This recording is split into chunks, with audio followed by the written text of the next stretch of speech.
ഒരു വെണ്ടയ്ക്ക സാമ്പാറാണ് ഉണ്ടാക്കുന്നത് കേട്ടോ. നാടൻ വെണ്ടയ്ക്ക. അപ്പം നല്ല സീസണാണ് നാടൻ വെണ്ടയ്ക്കയുടെ. അപ്പോൾ ആ സാമ്പാർ ഉണ്ടാക്കാൻ പോണേ. അതിന് വെണ്ടയ്ക്കയും ചെറിയ ഉള്ളി, വെണ്ടയ്ക്ക നമ്മുടെ പാകത്തിന് ഒരു ഇഷ്ടപ്രകാരം വലുപ്പത്തിൽ മുറിക്കുക. ചെറിയ ഉള്ളിയും കൂടിയിട്ട് നന്നായിട്ട് വഴറ്റണം. ആ വെണ്ടയ്ക്കയുടെ വാസനയാണ് ആ സാമ്പാറിൻ്റെ ഒരു മണം. പിന്നെ വന്ന് നമ്മളിട്ട് നാളികേരത്തിൻ്റെ വറവ്, സാമ്പാറിന് വറക്കുമല്ലോ അതിൻ്റെ. അപ്പം നാളികേരം അതിന് എന്തൊക്കെ എടുത്തിരിക്കുന്നത് വെച്ചാൽ മല്ലിപ്പൊടി, മുളക് പൊടി, മറ്റേ ബ്രാഹ്മിൺസിൻ്റെ സാമ്പാർ പൊടി, അത്, ഉലുവ, ഉപ്പ്, നാളികേരം, ചെറിയ ഉള്ളി, പുളിവെള്ളം, പരിപ്പ്, ഇതൊക്കെയാണ് എടുത്തിരിക്കുന്നത്. ആദ്യം നമുക്ക് കുറച്ച് വെളിച്ചെണ്ണ ഒഴിച്ചിട്ട് വെണ്ടയ്ക്ക അതിൽ നന്നായി വഴറ്റിയെടുക്കണം.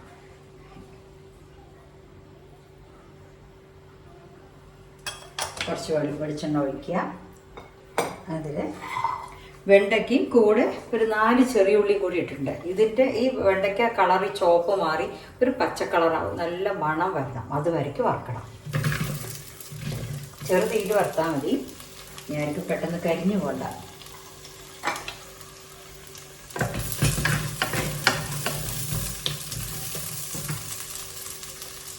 ഇനി നമുക്ക് സാമ്പാറിനുള്ള വെണ്ടയ്ക്ക അവിടെ വറുത്തുകൊണ്ടിരിക്കുന്നുണ്ട്.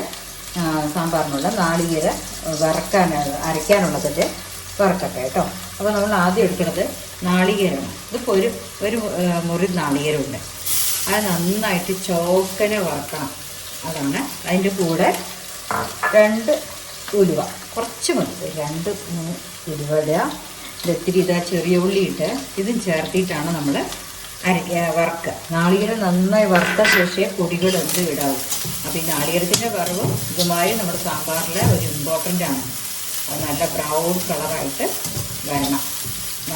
വെള്ളമൊക്കെ വയ്ക്കിയിട്ട് ചുങ്ങി അങ്ങോട്ട് പോകും കേട്ടോ. കാണിച്ചു തരാം.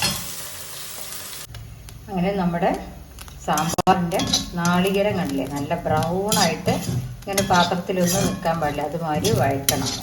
ആ നാളികേരത്തിൽ നിന്നുള്ള എണ്ണയും പുറത്തേക്ക് വന്നിട്ടുണ്ട്. ചെറിയ ഉള്ളി നാളികേരം മാത്രമേ ഇട്ടിട്ടുള്ളൂ ആദ്യം വഴറ്റാനായിട്ട്. ഇനിയാണ് നമ്മൾ പൊടികൾ ഇടാൻ പോകുന്നത്. ആദ്യം കുറച്ച് മല്ലിപ്പൊടി ഇതിൽ കേട്ടോ. ഇത് ഞാൻ ഒരു 1.5 സ്പൂണുണ്ട് ഇതിൽ, 1.5 സ്പൂണ് ഇതിനുള്ളത്. ആ 1.5 സ്പൂൺ ഇട്ടു. എന്നിട്ടൊന്ന് ബ്രൗൺ ആക്കണം. അതിനൊന്ന് വഴറ്റിയിട്ട് ആ മല്ലിപ്പൊടിയുടെ കളറൊന്ന് ലൈറ്റായിട്ട് ചേഞ്ച് ആവണം.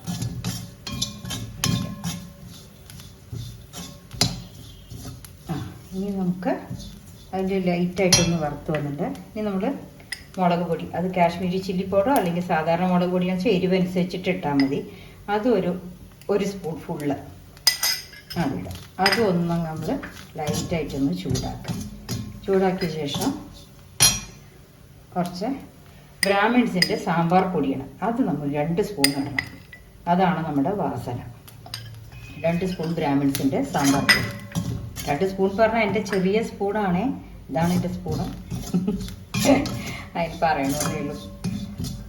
അപ്പം നന്നായിട്ട് അതിന് വറുക്കുക. ഒന്നും കൂടെ നന്നായിട്ട് സാമ്പാറിൻ്റെ കളറ് നമ്മുടെ ഈ വറവിൻ്റെ കളറായിരിക്കും കേട്ടോ.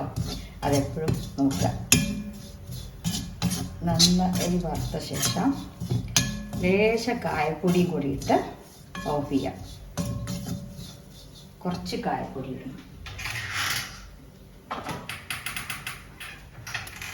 മറ്റേ സാമ്പാർ പൊടിയിൽ ഉണ്ടാവും ആക്ച്വലി, അതിൽ കായപ്പൊടിയൊക്കെ ഇട്ടിട്ടുണ്ട്. എന്നാലും നമുക്കത് മതിയാവില്ല.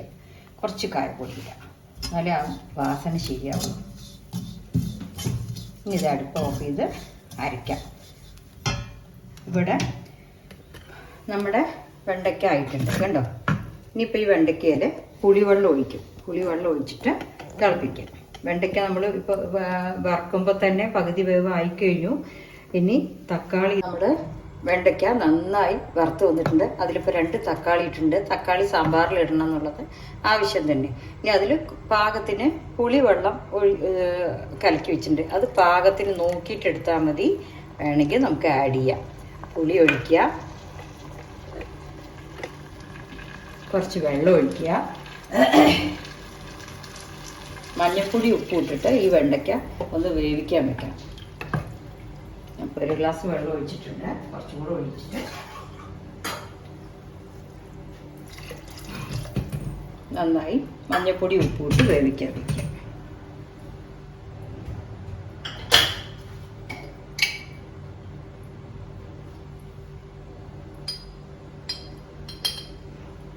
മഞ്ഞൾപ്പൊടി ഇട്ടിട്ടുണ്ട്.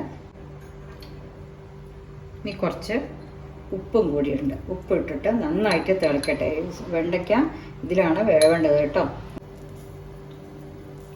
സാമ്പാറിൽ നമുക്ക് എത്ര വെള്ളം വേണോ അത് ഞാൻ അപ്പം തന്നെ ആദ്യം തന്നെ ഒഴിക്കണം. പിന്നെ അവസാനം ഒഴിച്ചിട്ടുണ്ടെങ്കിൽ അത് വെള്ളവും വെറ്റും മാതിരി നിൽക്കും കേട്ടോ. വെള്ളം തെളിഞ്ഞ് വരും. അപ്പം ഇനിയിപ്പോൾ സാമ്പാർ തിളക്കട്ടെ. നന്നായി തിളച്ച ശേഷം ഞാൻ അപ്പോഴേക്കും നാളികേരം അരച്ചിട്ട് വരാം.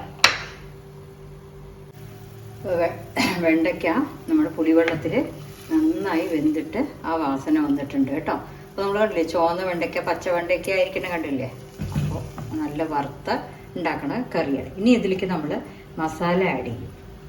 നമ്മൾ അരച്ച് വെച്ചിട്ടുണ്ടല്ലോ, എന്താ മല്ലിപ്പൊടി, മുളക് പൊടി, നാളികേരം എല്ലാത്തിൻ്റെയും മസാല ഇതിലേക്ക് ആഡ് ചെയ്യാം. മസാല തിളച്ച ശേഷം അവസാനം പരിപ്പ് ഇടാൻ പാടുള്ളൂ കേട്ടോ. അവസാനം പരിപ്പ് ഇടാൻ പാടില്ല. സാമ്പാറൊക്കെ എന്ന് വെച്ചാൽ പരിപ്പ് നമ്മൾ വേവിച്ച് വെച്ചാണല്ലോ. അതുകൊണ്ട് കറി ആയ ശേഷം പാകത്തിന് നോക്കിയിട്ട് പരിപ്പിട്ടാൽ മതി. അങ്ങനെ സാമ്പാർ നന്നായിട്ട് തിളച്ച് കഴിഞ്ഞു. ഇനിയാണ് ലാസ്റ്റാണ് പരിപ്പ് ഇടുന്നത് കേട്ടോ. പരിപ്പ് നമുക്ക് ആവശ്യത്തിന് ഇട്ടാൽ മതി, നോക്കിയിട്ടിട്ടാൽ മതി. ഒരുപാട് കൂട്ടാൻ്റെ കൊഴുപ്പ് വരരുത്, കൊഴുത്ത് പോകരുത്. അപ്പോൾ സാമ്പാറും വെള്ളവും കൂടിയിട്ട് കറക്റ്റായി നിൽക്കുന്നുണ്ട്. അത് നോക്കിയിട്ട് ഇട്ടാൽ മതി. ടേസ്റ്റ് നോക്കിക്കോളൂ. ഉപ്പും പിന്നെന്താണ് പുളിയൊക്കെ വേണമെങ്കിൽ ഇപ്പോഴും നമുക്ക് ആഡ് ചെയ്യാം. എല്ലാം ഉണ്ട്. പരിപ്പ് അത്ര മതി, കുറച്ച് ഇട്ടിട്ടുള്ളൂ. ഇനി കുറച്ച് നന്നായി തിളച്ചാൽ മല്ലിയില ഇട്ട് ഓഫ് ചെയ്യാം. ഇനി കടുക് വറുത്തിട്ട് അങ്ങനെ നമ്മുടെ സാമ്പാർ റെഡി ആയിട്ടുണ്ട്. ഇനി കടുക് വറുത്ത് കൂട്ടുക വേണ്ടു. അപ്പോൾ എന്താ കടുക് ഇട്ടിട്ടുണ്ട്. ഇനി അതിൽ കരുവേപ്പിൻ്റെ ഇല ഇടുക. എന്തെങ്കിലും കുറവുകൾ കൂട്ടാനിലുണ്ടെങ്കിൽ സാമ്പാറിലുണ്ടെങ്കിൽ കായപ്പൊടിയുടെയോ മറ്റേ സാമ്പാർ പൊടിയുടെയോ കുറവുണ്ടെങ്കിൽ ഈ വറുത്ത് കൂട്ടുന്ന സമയത്ത് എരിവിൻ്റെ ഒക്കെ വേണമെങ്കിൽ അതിൽ പാകാക്കാം കേട്ടോ. മുളക് പൊടിയുടെ ആണെങ്കിൽ അതിൻ്റെ വറുത്ത് കരുവേപ്പിൻ്റെ ഇല ഇട്ട സാമ്പാർ റെഡിയായി കഴിഞ്ഞു.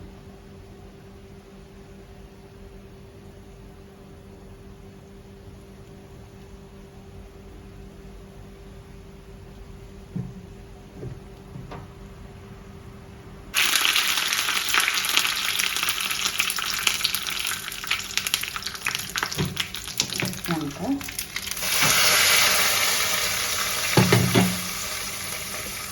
അങ്ങനെ നമ്മുടെ സാമ്പാർ റെഡി ആയിക്കഴിഞ്ഞു കേട്ടോ. എല്ലാവരും ഇതുപോലെ ഉണ്ടാക്കി നോക്കൂ. ടേസ്റ്റി ആയിരിക്കും. ഇഡ്ഡലിക്കും ചോറിനും ദോശയ്ക്കും ഒക്കെ നമുക്ക് ഉണ്ടാക്കിയെടുക്കാൻ പറ്റും. Thank you.